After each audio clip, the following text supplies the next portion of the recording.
Hi, I'm Amanda Lewis, and when my colleagues threw me a goodbye forever party, they thought they were mocking me. But the truth about my transfer was something they never saw coming. The bar was loud and sticky. A banner hung crookedly over the corner booth, the words, "Good luck, Amanda," written in cheap, glittery marker. It felt less like a celebration and more like a stage for my public exit. My team, the people I had worked with for 5 years, were all there. They were smiling, handing me a beer and patting my shoulder, but their eyes told a different story. They thought they were getting rid of me. Before we dive in, make sure to like this video, subscribe to the channel, and drop a comment below telling me, where in the world are you watching from? I love seeing how far this story travels. We're all going to miss you so much, Sarah said, her voice dripping with an insincerity so thick I could practically feel it clinging to my skin. Sarah was the one who always presented my ideas, as her own in meetings.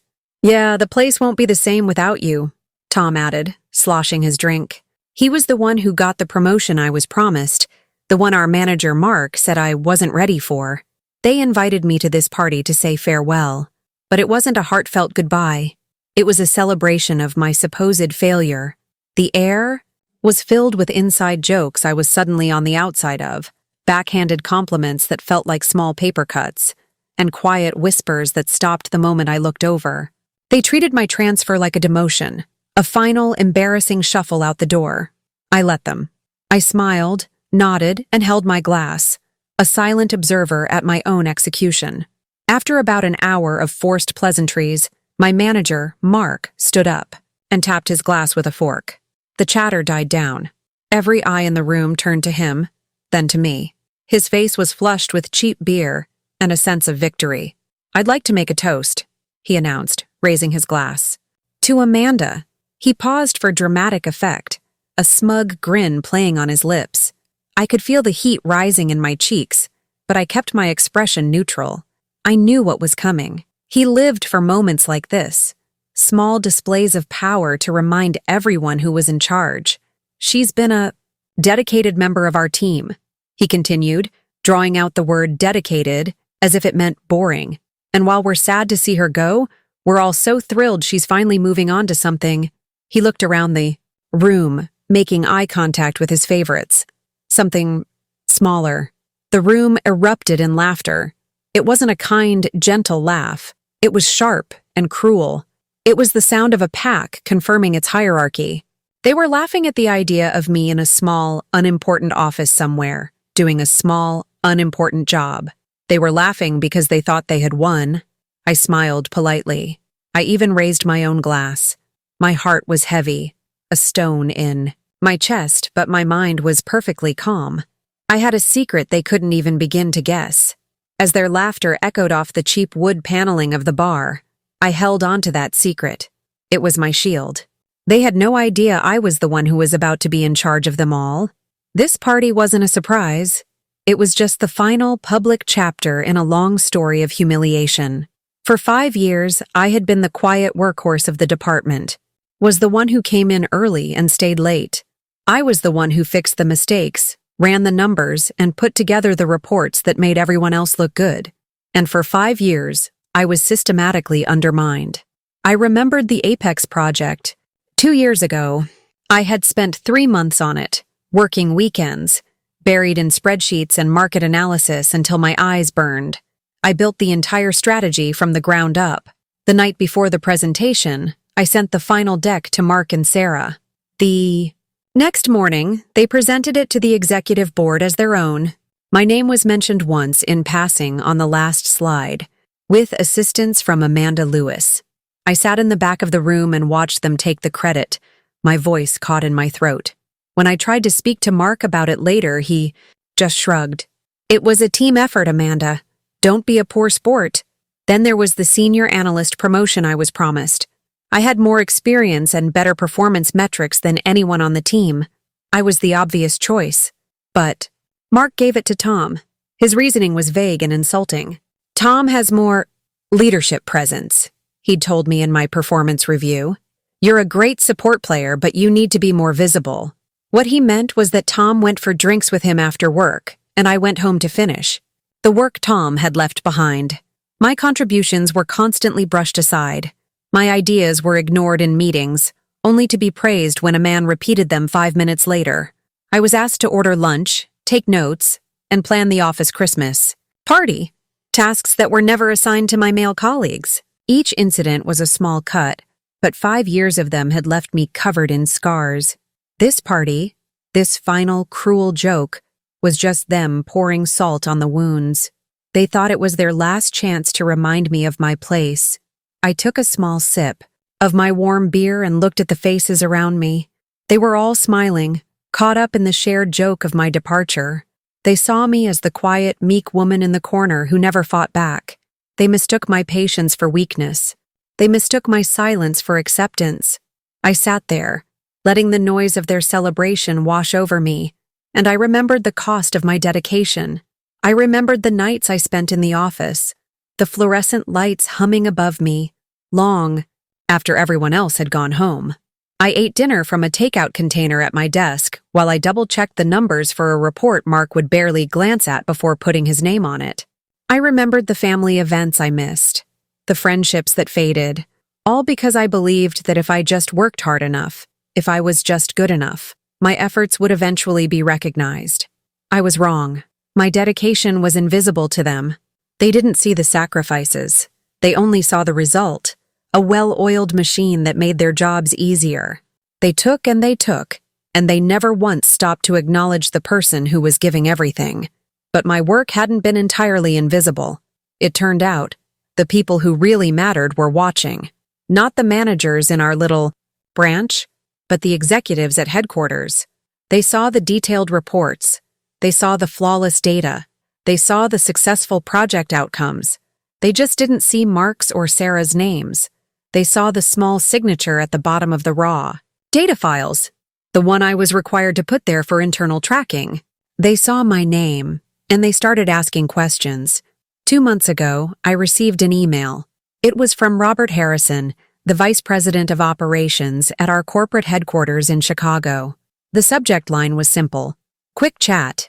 My heart pounded as I walked into the small private conference room to take the call. I thought I was in trouble. Amanda, Mr. Harrison's voice was calm and professional. I've been reviewing the quarterly performance reports from your branch for the past 2 years. The data analysis is exceptional, the most thorough I've seen in the entire company. I was speechless.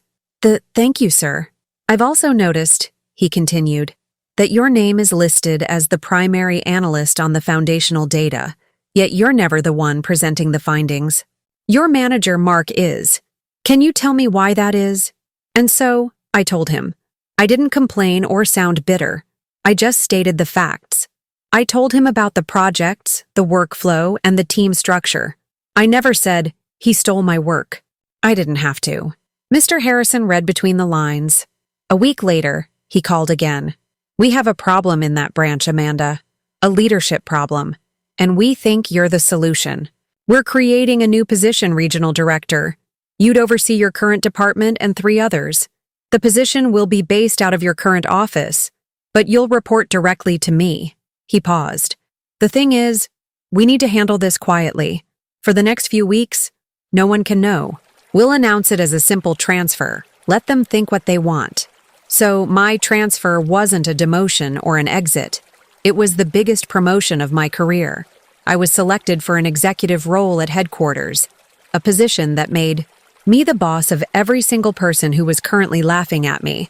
As the night wore on, the jokes grew bolder. Their confidence swelled with every drink they finished. So, Amanda, I hope your tiny new office has a window, Tom shouted from across the table, and a few people snickered. Even if it's just looking at a brick wall?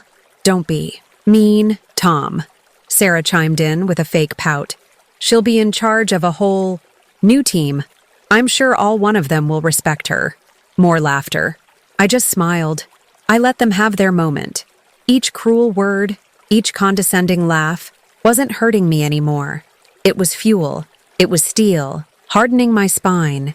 They thought they were pushing me down, but they were only confirming that I was making the right decision. They were showing me exactly who they were, one last time. I looked at each of their faces, at their smug, self-satisfied expressions. and I felt a strange sense of peace. They were celebrating an ending, but I knew this was my beginning. The next morning, the weekly team meeting was scheduled for 9 a.m. sharp. I walked in at 8:58. I wasn't wearing my usual gray pantsuit. I was wearing a sharp dark blue dress, a string of pearls, and a confidence they had never seen before.